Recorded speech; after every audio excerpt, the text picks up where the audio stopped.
His Excellency Ali Bongo Ondimba, President of Gabon, His Excellency Gunther Adler, State Secretary to the Federal Minister for the Environment, Nature Conservation, Building and Nuclear Safety, Ambassadors, distinguished guests, friends and colleagues. Sincere thanks to the permanent missions of Germany and Gabon to the United Nations, as well as to WCS, for inviting me to make a statement today at this important event, and my apologies for not being able to join you in person. CITES staff are spread from the Atlantic to the Pacific Oceans this week, as we support the UN Oceans Conference at UN headquarters in New York and participate in significant events in Fiji and Australia, which is where I am today if all has gone according to plan.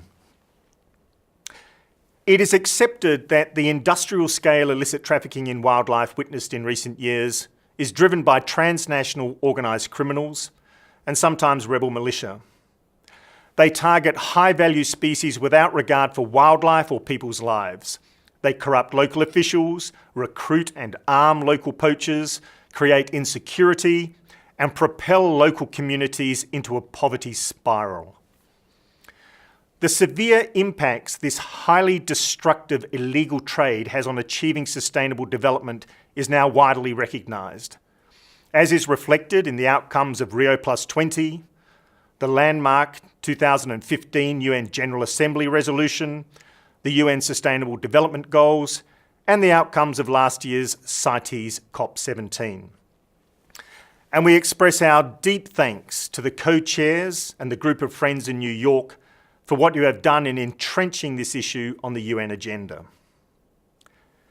There is a global collective effort underway to tackle illegal wildlife trade, and we are seeing unprecedented levels of high-level political support and international and regional cooperation.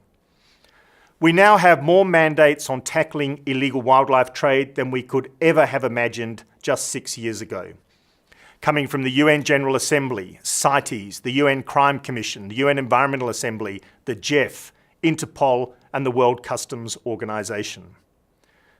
They are all critical to direct, guide, and enable states and organisations to take action. Yet the fight against illegal wildlife trade is not going to be won in the conference room. It will ultimately be won or lost in the field, on the front line, through the rangers, police, customs, inspectors, legislators, prosecutors, judges, tourism operators, transport companies, and local communities.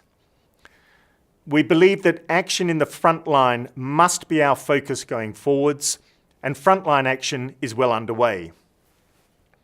Just looking to enforcement, the International Consortium on Combating Wildlife Crime, or ICWIC, is now fully operational, increasingly well funded, and providing coordinated support at country level to help national customs, police, wildlife, and other authorities fight these transnational organised criminal groups. This support includes how to apply the same tools and techniques used to combat other serious crimes, be it the use of modern forensics, specialised investigation techniques, or tackling money laundering. Germany has provided great support in developing forensic methods to determine the age and origin of ivory through Ivory ID, a powerful tool that is now available to authorities to strengthen their efforts to combat illegal ivory trade.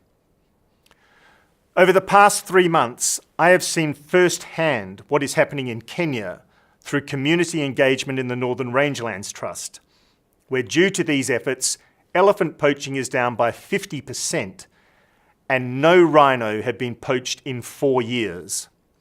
And in Beijing, China, I witnessed the closing of the first tranche of ivory carving markets and factories, as China further enhances the very strong stand it has taken against illegal wildlife trade.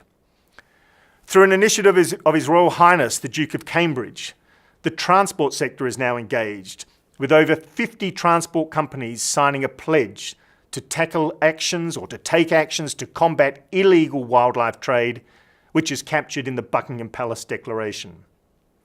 And just last month, I had the opportunity to reach out directly to chief executives from right across the travel and tourism sectors at their annual Global Summit to join us in this collective effort, in this International Year of Sustainable Tourism for Development, recognising the positive role that responsible wildlife-based tourism can play in stopping poaching and smuggling through generating local jobs and national prosperity.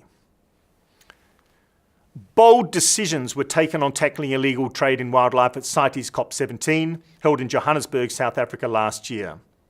It was our largest and most successful COP ever, and it brought a further 500 species under CITES, including more marine species such as sharks and rays, and precious timbers such as rosewood. Parties also increased the protection afforded to highly trafficked species, including the pangolins, and took powerful decisions on combating corruption and cybercrime and on demand-side strategies. We now need to be equally bold and take equally bold and concrete actions to implement these outcomes, as we have seen in China with the decision to close its domestic ivory markets by the end of this year. All of the political, financial and technical support that has been generated over the past years must converge and translate into further support to the front line.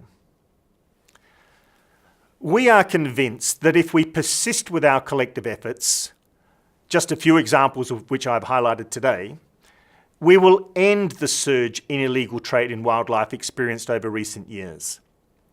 The figures released in March on the trends in illegal killing of elephants in Africa through our MIKE program shows that while much remains to be done, we are on the right track.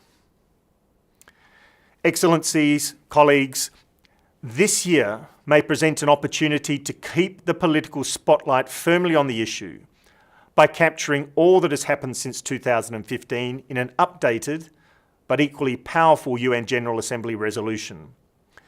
One which gives a strong expression of political support to those people serving in the front lines, as we look ahead to London in 2018 and CITES COP18 in Colombo, Sri Lanka in 2019.